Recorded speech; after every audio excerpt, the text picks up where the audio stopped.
샬롬, 엘레나는 알고 있다. 두 번째, 엘레나는 역을 향해 걸어간다. 이제 5블록만 더 가면 된다. 그녀를 기다리고 있는 것이 바로 그것이다. 그녀 앞에 놓여 있는 것. 지금 바로 이 순간 우선 그녀는 5블록을 걸어간 다음 곁눈질로 매표소에서 열린 창구를 찾아 콘스티투시 은행 왕복 차표를 달라고 한 다음 동전 지갑을 열어 표를 사기 위해 어젯밤 미리 헤아려 놓은 동전을 꺼낸다. 손을 뻗어 동전을 건네고 매표소 직원이 동전을 받아 차표를 줄 때까지 기다린 다음 기차를 탈 수 있게 해주는 종이 조각을 흘리지 않도록 손에 꼭 쥐고 윗도리 주머니에 집어넣는다. 주머니에 차표가 제대로 들어있는지 확인한 다음 난간을 잡고 계단을 내려간다. 가급적이면 오른쪽 난간을 잡고 내려가야 한다. 뇌의 명령에 가장 잘 반응하는 것이 오른손이기 때문이다. 계단을 다 내려가면 왼쪽으로 돌아서 터널을 지나간다. 이제 벽과 천장 그리고 그녀가 발을 질질 끌며 지나는 바닥에 찌들어 있는 오줌 냄새를 맡지 않도록 조심해야 한다. 아직 약을 먹지 않아도 멀쩡하게 걸을 수 있던 시절, 처음 그 터널을 지났을 때처럼 코를 찌르는 냄새, 쫓겨난 왕이나 전령에 대해서는 까맣게 모르던 그 시절, 어린 리타의 손을 잡고 리타가 조금 더 컸을 때 아이 2미터 앞으로 걸으며 터널을 지날 때면 생각만 해도 콧속이 화끈거릴 정도로 지독한 오줌 냄새가 났다. 그 냄새를 맡지 않기 위해 그녀는 입을 꽉 다문 채 한 번도 벌리지 않고 마늘과 후추를 파는 여자, 구매해봤자 집에 틀 데도 없는 해적판 CD를 파는 소년, 여러 가지 색깔의 빛을 내는 열쇠고리와 걸음을 옮길 때마다 소리가 나는 자명종을 파는 어린아이. 몇 분 전 그녀가 차표를 사기 위해 그랬던 것처럼 동전을 달라고 손을 내뻗고 있는 다리 없는 거린을 피해서 간다. 그리고 다시 왼쪽으로 돌아 방금 내려온 것과 똑같은 개수의 계단을 올라가면 마침내 눈앞에 플랫폼이 나타난다. 하지만 엘라나는 아직 걷지 않은 5블록을 빠짐없이 전부 지난 다음에야 이 모든 것이 이루어지리라는 것을 알고 있다. 이제 겨우 한 블록 지났을 뿐이다. 누군가 그녀에게 인사를 건넨다. 하지만 그녀는 목이 뻣뻣해 땅만 내려다보며 걸었으므로 그가 누구인지 알 수 없다.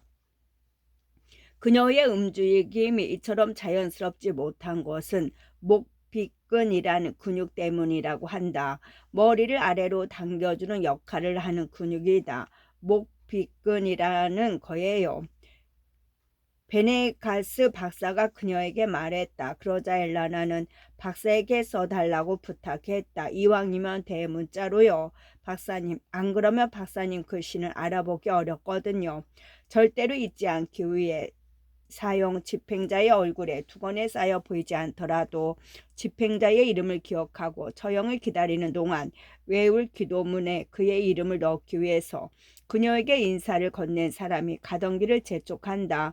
그녀는 곁눈질로 살펴보지만 반대 방향으로 멀어져가는 뒷모습만 가지고는 누구인지 알 수 없다. 아무튼 그 사람이 안녕하세요 엘라나 라고 인사했기 때문에 그녀도 똑같이 안녕하세요 라고 말한다. 누군가 당신의 이름을 알고 있다면 그 사람은 당신의 인사를 받을 자격이 있다. 첫 번째 모퉁이에서 그녀는 차가 지나가기를 기다렸다가 길을 건넌다. 계속 고개를 숙이고 있는 그녀의 눈에는 오로지 그녀 앞을 지나 결국 멀어져 가는 낡은 타이어만 보일 뿐이다. 그녀는 복도에서 내려와 뜨거운 아스팔트에 신발 밑창을 질질 끌면서도 종종 걸음으로 빠르게 걸어 다음 블록의 보도에 올라선다. 그리고 잠시 단 몇 초 동안 멈추었다 가던 길을 다시 걷기 시작한다. 몇 발짝 앞에 흑백 채습한 문이 보도 블록이 눈에 띈다. 그녀가 지금 산파의 집 앞을 지나고 있다는 것을 알려주는 표시이다. 리타는 그 집에서 낙태 시술을 행해지고 있다는 사실을 안 뒤로 체스판 부문이 보도 블록을 절대 밟지 않으려고 했다. 저 사람은 산파가 아니라 낙태 시술하는 여자라고. 엄마, 누가 그런 소리를 하디? 후한 신부님이 그걸 어떻게 안다니? 신부님은 동네 모든 사람한테서 고해를 듣잖아, 엄마. 그런데 어떻게 모를 수가 있겠어? 하지만 신부라면 고해 성서의 비밀을 지켜야 하는 거 아닌가? 신부님은 낙태 시술을 하는 사람이 누군지는 밝히지 않으셨어, 엄마. 그냥 장수만 가르쳐 주신 거야. 그건 고해 성사의 비밀에 포함되지 않는다는 거니? 응, 누가 그래? 후한 신부님이. 그때부터 엘라나는 딸의 기분을 맞추기 위해 함께 채습한 무늬 보도 블록을 밟지 않고 길을 건너 반대편 보도로 걸어갔다. 보도를 밟으면 뭔가에 감염되거나 그 여자의 공범이 되기라도 하는 것처럼, 밟는 것 자체가 무슨 죄라도 되는 것처럼 황급히 길을 건넜다. 하지만 리타는 이제 이 세상에 없다. 비록 사람들은 그녀와 다른 말을 하겠지만 누군가 그 아이를 죽였다는 것을 엘라나는 알고 있다. 엘라나는 리타에 대한 기억을 무엇보다 소중히 여기지만 죽은 딸 아이를 위해 의식을 지른답시고 그런 행동을 계속할 여유가 없다. 채습한 무늬 보도블럭이 깔린 이곳에서 리타가 이사벨을 만났지. 그녀는 생각한다. 이사벨. 그녀가 찾으러 가는 여자. 엘라나는 이세바를 통한 처음으로 하나의 사건과 다른 것 사이에 연결점을 찾으려 한다. 그러고 나서 그녀는 차분한 마음으로 힘찬 발걸음을 내딛는다. 리타가 그토록 악담을 퍼붓던 체스판 무늬 보도 블록이 이제야 이해가 된다는 듯이 말이다. 두 번째 블록 끝에 이르자 그녀는 잠시 주저한다. 이대로 곧장 세 블록만 더 가면 콘스티튜시오행 왕복표를 한 장 달라고 말하게 될 매표소 창구에 이르게 된다. 하지만 이 길로 쭉 가면 연금 생활자들이 줄을 서서 기다리고 있을 은행 정문 앞을 지나게 되는데 그때 아는 사람과 마주칠 가능성이 높다. 만약 그들이 애도를 표시한답시고 오랫동안 그녀를 붙들고 있기라도 하면 결국 10시 기차를 놓칠 공산이 크다. 그렇다고 그런 불상사를 피하기 위해 먼 길로 빙 돌아서 가면 기존 이동 경로에 새 블록이 더 추가해야 한다. 그리고 그건 자신의 병에게 무리한 요구를 하는 것이나 마찬가지다. 엘라나는 그 여자에게 어떤 요구도 하고 싶지 않다. 마찬가지로 어떤 마음의 빚도 신세도 지고 싶지 않다. 엘라나는 그 여자가 결국 자신을 후회하게 만들리라는 것을 알고 있다. 그건 엘라나가 그 여자를 거의 자기 딸만큼이나 잘 알고 있기 때문이다.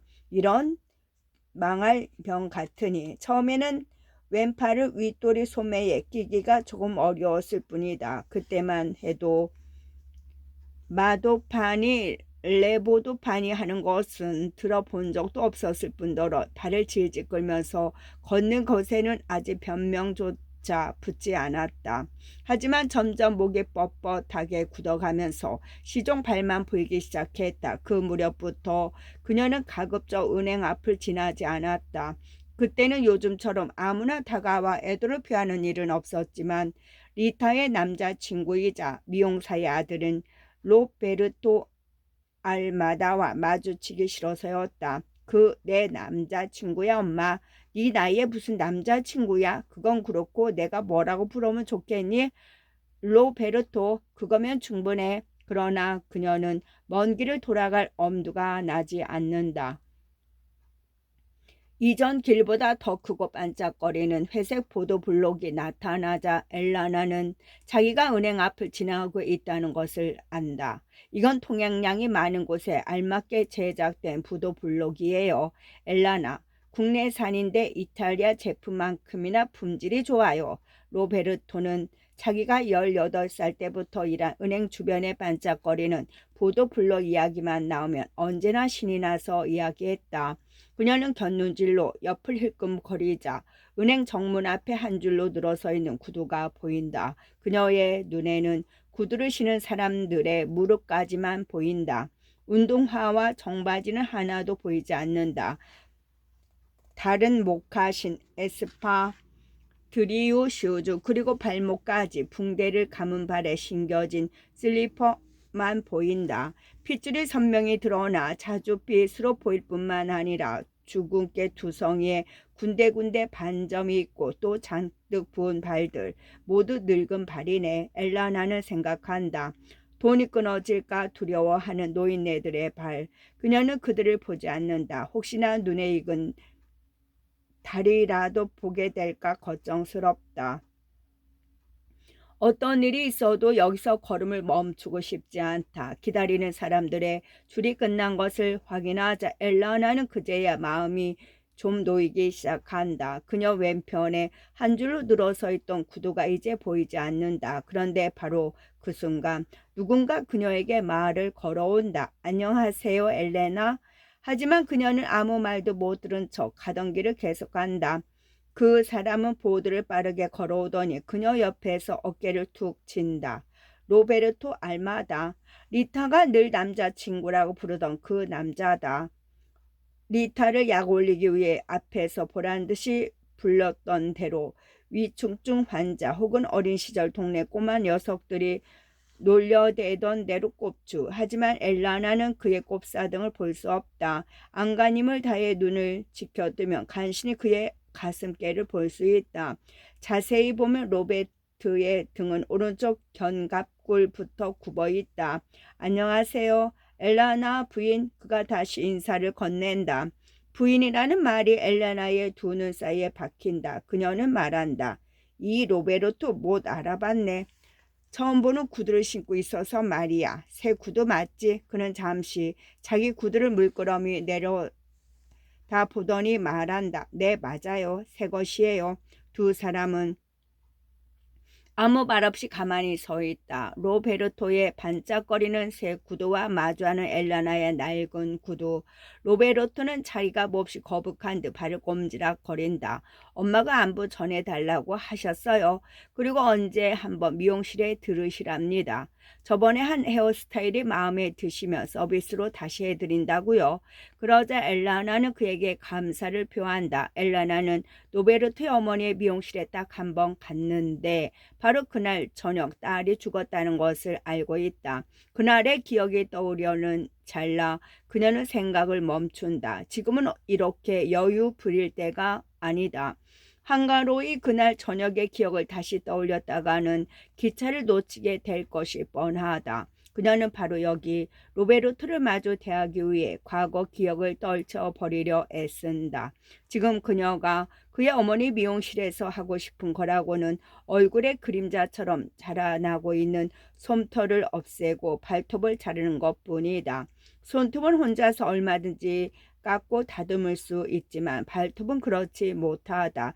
꽤 오래 전부터 그녀는 손이 발에 닿지 않았다. 그래서 리타가 죽고 난 후 길어진 엄지 발톱이 구두 끝을 찌르기 시작했다. 이러다 결국 엄지 발톱이 부러지거나 최악의 경우 발톱이 구두에 다른 가죽을 찢을까 걱정된다.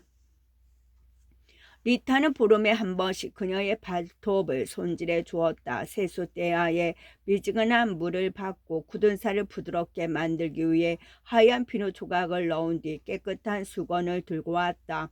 수건은 늘 같은 것을 썼는데 발톱 손질이 끝나면 세탁해서 세숫대야와 함께 보관해 두었다. 리타는 엄마의 발톱을 깎을 때마다 역겹다는 듯이 인상을 찌푸렸다. 그럼에도 생선 비늘처럼 갈라져 있고 물이 통통 부른 데다 때가 늘어붙은 발톱을 보지 않으려 애쓰면서 계속 손질을 했다. 그녀는 엘라나의 발을 자기 무릎에 올려놓고 발톱을 잘랐다. 발톱 손질을 마치면 주방 세제로 손을 한 번, 두 번, 세 번씩 뻑뻑 문질러 씻었는데 어떤 때는 수건에 생겼을 수도 있는 곰팡이를 없앤다는 핑계를 대고 손수 표백제로 손을 씻기도 했다. 발톱 깎아주는 딸이 없는 이들은 어떻게 할까? 리타. 시커멓게 때가 낀 발톱이 길게 자라도록 그냥 내버려 두겠지. 엄마, 예전에 말씀드린 대로 부인의 연금은 계좌에 입금했습니다. 로베르트가 말한다. 엘라나는 다시 고맙다고 말하며 발톱을 잇는다. 로베르토는 리타가 세상을 떠난 뒤 자기가 대신 연금을 수령해 주겠다고 했다. 지금 부인의 상태로는 은행 앞에 줄을 서서 기다리기가 어려울 테니까요. 그러자 엘라나는 대뜸 물었다. 지금 내 상태라니? 그게 무슨 소리지? 로베르토? 그러니까 괜히 귀찮게 나가실 필요 없다는 말이에요. 언제부터 그렇게 내 걱정을 했지?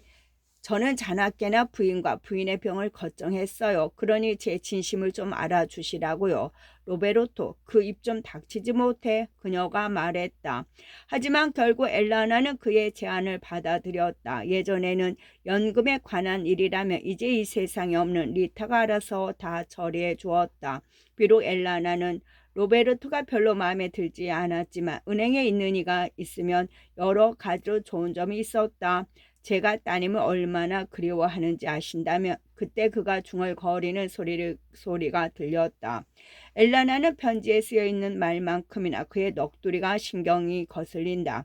그녀가 끝내 읽지 않았던 편지, 이웃 남자한테서 받은 종이 상자에 처박아둔 편지, 리타가 손수 고른 세틴 리본으로 묶어놓은 편지. 엘라나는 그가 딸을 죽일 수 없으리라는 것을 알고 있다. 그녀가 그런 판단을 내린 것은 그의 말이나 그날의 행적 때문이 아니며 그가 살인을 저지를 수 있는 인간이 아니라는 생각 때문도 아니다. 그저 그와 같은 불구가 혼자서 리타를 감당했을 리 없다고 판단할 뿐 리타를 제압할 만한 힘을 가진 이는 그리 흔치 않을 것이다. 그러나 사건의 진실을 좀 채 쉬이 잡히지 않는다.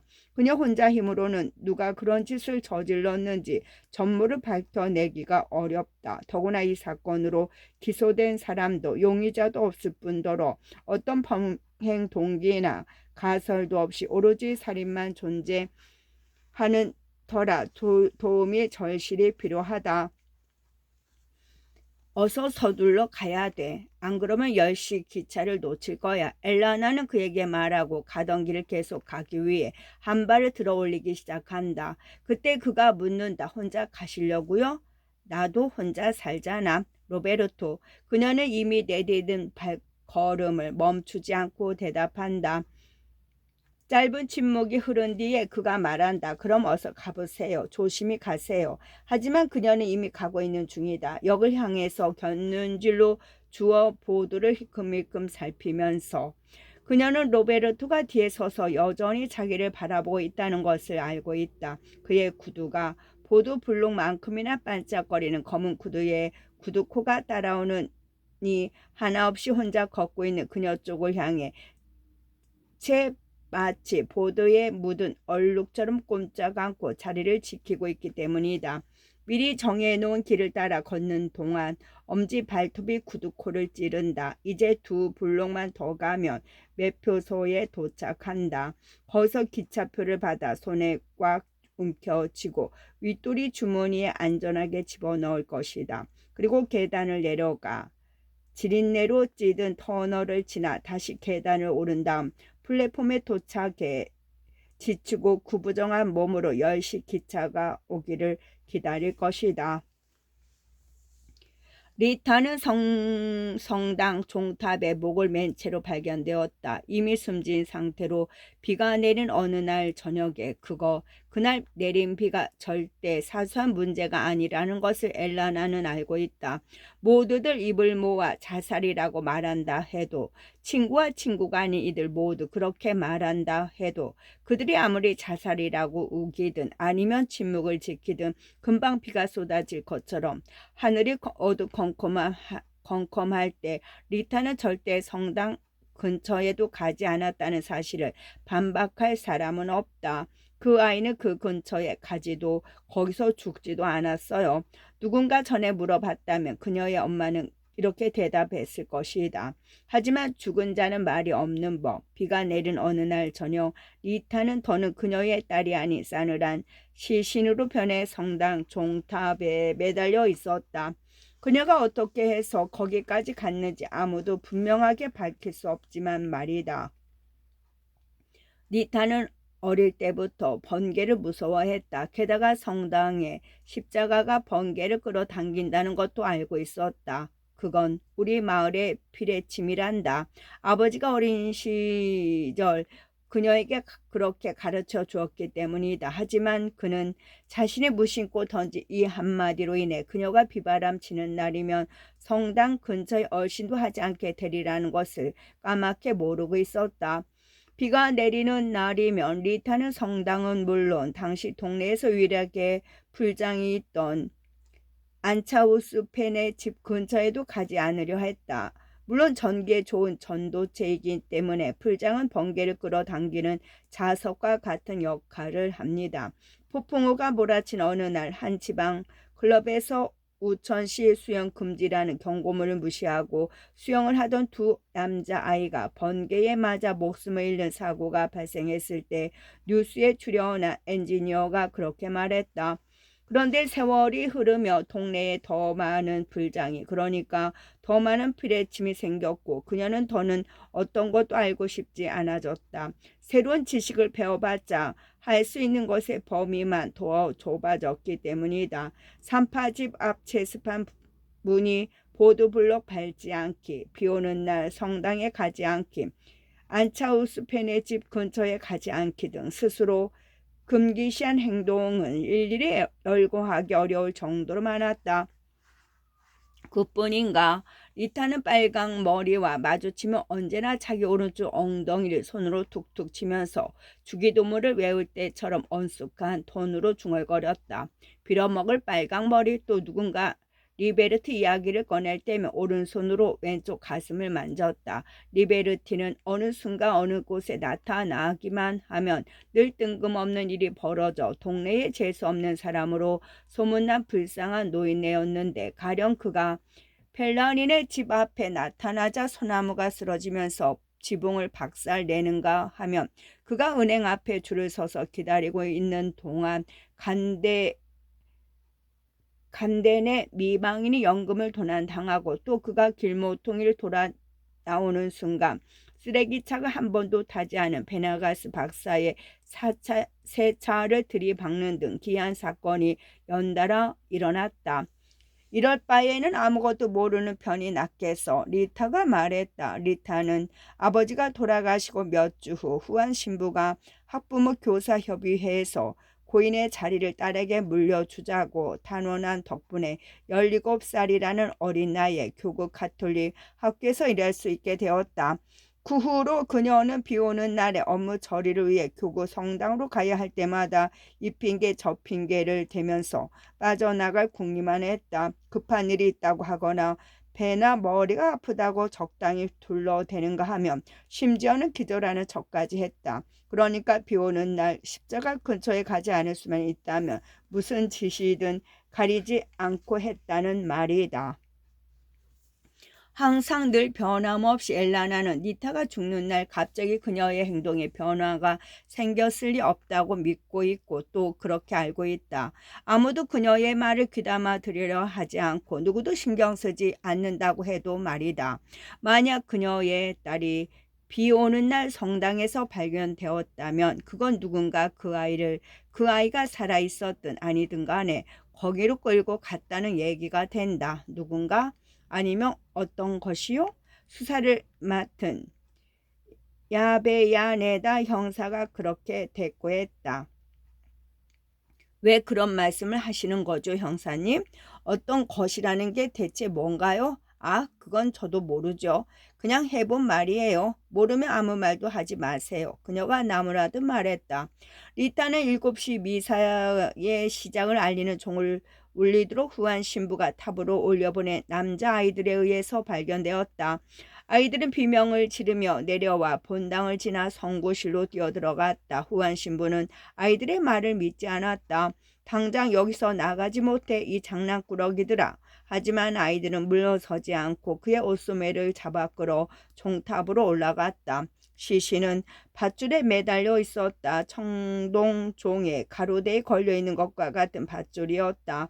나중에 엘레나가 읽은 수사 보고서에 따르면 그 밧줄은 종탑의 원형 지붕을 마지막으로 청소한 후 판자 몇 장과 함께 그대로 방치되어 있던 것이었다. 대체 그리도 낡아 빠진 밧줄이 어떻게 그녀의 숨이 끊어질 때까지 무게를 버틸 수 있었는지 여전히 오리무중이다. 하느님 맙소사. 후한 신부가 호잣말처럼 중얼거렸다. 그는 바로 그녀를 알아봤지만 이름을 입 밖에 내지 않았다. 어떻게 그녀를 몰라볼 수 있었겠는가. 대신 그는 밧줄에 매달린 시신 아래 쓰러져 있는 의자를 집어들고 위로 올라가 그녀의 맥박을 집었다. 죽었어. 그가 말했다. 아이들은 이미 알고 있는 사실이었다. 아이들은 평소에도 경찰이나 강도, 그러니까 총을 쏴서 죽고 죽이는 역할 놀이를 하면서 자주 놀았기 때문에 총에 매달린 여자가 지금 장난치는 게 아니라는 것쯤은 쉽게 알 수 있었다. 후한 신부는 왔던 길을 따라 아이들을 데리고 성고실로 향했다. 하지만 이번에는 아이들이 축성된 성체를 모셔놓은 제대 앞을 지나갈 때 성호를 긋고 무릎을 살짝 구부리도록 했다. 너희는 여기서 기다리거라. 그는 아이들에게 말한 뒤 경찰에 신고했다. 그는 경찰에게 7시 미사가 끝난 뒤에 오라고 당부했다. 당장 신도들이 하나둘 성당으로 들어오고 있는데 오늘이 지극히 거룩하신 3일째 대축일 후 목요일, 즉 그리스도의 성체 성혈 대축제일이기 때문에 제례만큼은 중단하고 싶지 않아서였다. 아무튼 그분을 위해 기도하는 것 외에 우리가 할 수 있는 것은 아무것도 없었으니까요. 경감님. 신부의 말을 들은 경감은 미사를 방해하지 않겠다고 약속했다. 기왕지사 죽은 사람은 죽은 사람, 아니 죽은 여자는 죽은 여자니까요. 신부님, 그나저나 교구 신도들의 충격이 크겠어요. 정말 끔찍한 일이에요. 아무쪼록 산 사람들이라도 하루빨리 마음의 병정을 찾고 내일을 도모해야 할 텐데요. 참 가족들은요. 아는 사이세요? 다른 가족은 없고 홀어머니 한 분뿐인데 그나마도 편찮으세요. 그분이 이를 어떻게 받아들일지 모르겠네요. 너무 걱정하지 마세요, 신부님. 우리가 알아서 해결할 테니까요. 황제의 것은 황제에게, 하나님의 것은 하나님께. 경감은 전화를 끊고 본격적으로 수사에 착수할 준비를 시작했다. 후한 신부가 벌어준 시간 동안 순찰 중인 경찰차에 서둘러 연락을 하고 형사 몇 명을 모은 다음 판사에게 사건을 알려야 했다. 신부님이 돌아올 때까지 너희는 여기서 한 발짝도 움직이면 안 된다. 거기 다시 올라갈 생각은 꿈도 꾸지 말고. 후한 신부는 미사 접전을 위해 전례복을 입으면서 아이들에게 말했다. 하나님이 너희를 다 지켜보고 계실 테니까. 그리고 아까 본 것에 대해서는 절대 아무한테도 말하면 안 돼. 알았지? 신부가 덧붙여 말했다. 그러나 애초 두 아이는 성구실 소파에 푹 파묻힌 채 꿀먹은 벙어리처럼 가만히 있었기 때문에 굳이 그런 말까지 할 필요도 없었다. 그날 미사의 시작을 알리는 종소리는 울리지 않았다. 하지만 미사는 거행되었다. 만약 주의력이 뛰어나고 기억력이 좋은 사람이 그 자리에 있었다면 성당의 깊은 정적 속에서 오로지 한마당에 떨어지는 빗소리만 들렸다는 것을 기억할 것이다. 하지만 그날 저녁 내린 빗소리에 귀를 기울인 사람은 엘라나 말고 아무도 없었다. 사소한 것까지 다 기억하는 건 용감한 사람들 뿐이라는 것을, 그리고 비겁하거나 용감하다는 것은 우리가 선택할 수 없는 문제라는 것을 엘라나는 알고 있다. 아버지의 이름으로 신부가 말하자 신도들이 일자리 자리에 서 일어나 머리에 몇 미터 위 대롱대롱 매달려 있는 시신의 등을 돌린 채 성우를 그었다. 거기에 시신이 매달려 있을 거라고 누가 상상이나 했겠는가. 20명쯤 되는 신도가 군데군데 비어있는 자리에 젖은 우산을 놓고 앉아 있었다. 제대에 선 후한 신부의 눈에 일요일마다 성가대가 노래하는 성가대석과 오르간이 보였다. 오르간 옆으로 종탑으로 이어지는 계단이 몇 개 보였다. 제대에서 그 계단이 보인다는 건 처음한 사실이었다. 난 그들에게 기름진 찬미를 먹게 하고 바위의 꿀로 그들을 배부르게 하련마는 알렐루야. 사도신경을 마치기 직전 형사 한 명이 성당으로 들어왔다. 나무문에 경첩에서 끽 소리가 나자 이렇게 늦게 누가 들어왔는지 보려고 여러 사람이 고개를 돌렸다. 자리에 있던 사람들로서는 7시 미사에 경찰관이 그것도 제복 차림으로 성당에 온 것이 생소하기만 했다. 그런데 경찰관은 곧장 비에 젖은 모자를 벗더니 마치 하느님의 말씀을 들으려고 오기라도 했다는 듯 제일 마지막 줄에 앉았다. 형제들이여, 내가 너에게 전한 것은 주께 받은 것이니 곧 주 예수님께서는 잡히시던 날 밤에 빵을 두고 감사를 드리신 다음 그것을 떼어 주시며 말씀하셨습니다. 영성체 예식이 끝나자 2명의 경찰관이 더 나타났다. 그들 역시 곧바로 젖은 모자를 벗고 성호를 그었지만 이번에는 의심을 떨쳐내기가 어려웠다. 분위기를 감지한 경찰관들이 허리에 차고 있던 총기를 모자로 가리려 했다. 기도하던 이들 사이에서 웅성거리는 소리가 점점 커졌다. 어떤 이들은 성당으로 숨어든 도둑이 경찰에 쫓겨 도주하는 과정에서 자기 핸드백을 훔쳐갈지도 모른다는 생각에, 또 어떤 이들은 아직 확인되지 않은 모종의 사건이 터지면 곧장 밖으로 뛰쳐나가기 위해 앞자리에 놓아둔 핸드백을 재빨리 집어들어 팔에 걸었다.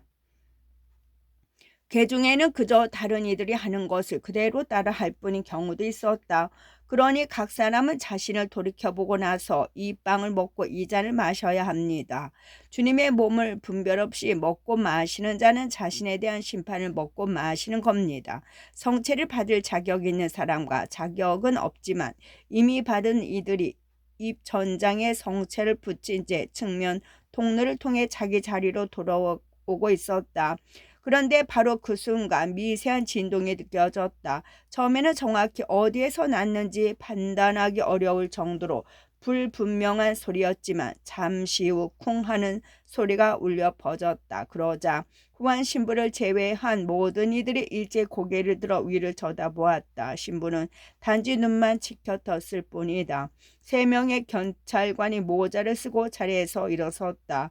저희의 눈이 주 저희 하느님을 우러릅니다. 저희에게 자비를 베푸실 때까지 내 살을 먹고 내 피를 마시는 사람은 내 안에 머무르고 나도 그 사람 안에 머무른다. 후한 신부는 영성체 예식 때 신도들에게 주고 남은 성체를 제대에 모시는 한편 3명의 경찰관이 종탑으로 이어지는 제 계단을 재빨리 올라가면서 하나씩 사라지는 것을 지켜보았다.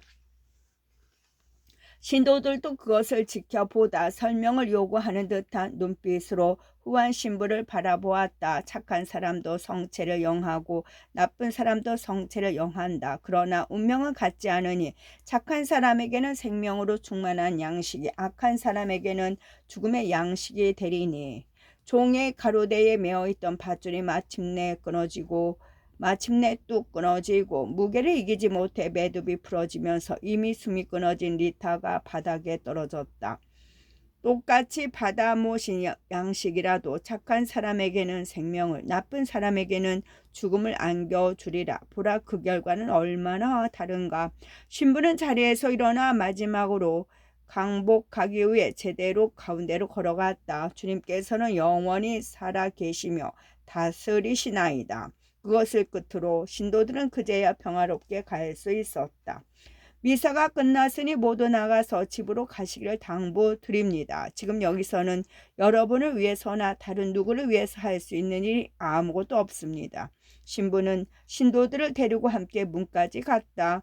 하지만 일부 신도가 끈질기게 조르는 바람에 그는 간략하게나마 사정을 설명해야 했다. 어떤 이가 종의 목을 매달았어요. 그러면서도 그게 누구인지는 밝히지 않았다. 마지막까지 남아있던 사람이 나간 뒤 후한 신부는 성당 종탑으로 올라갔다. 그곳에는 아까 본 3명의 경찰관 말고도 정장 차림의 남자가 한 명 더 있었다. 신부가 못 본 사이에 위로 올라간 모양이었다. 그런데 누구시죠? 담당 판사님이세요. 경찰관 한 명이 나서며 대답했다. 판사가 수첩에 무언가를 적는 동안 한 경찰관이 시멘트 바닥에 널브러진 리타의 시신을 따라 분필로 윤곽선을 그렸다. 다른 이는 사진을 찍으면서 나머지 한 명은 몇 분 전까지 그녀의 목에 감겨있던 밧줄을 조심스럽게 말아 비닐봉지에 넣었다. 그러곤 판사와 신부가 지켜보는 가운데 하얀 라벨에 썼다. 증거자료 제1호. 그녀의 사망 원인을 밝혀낼 몇 안 되는 증거 중 하나였다. 그녀는 기차역 벤치에 앉아 기다린다.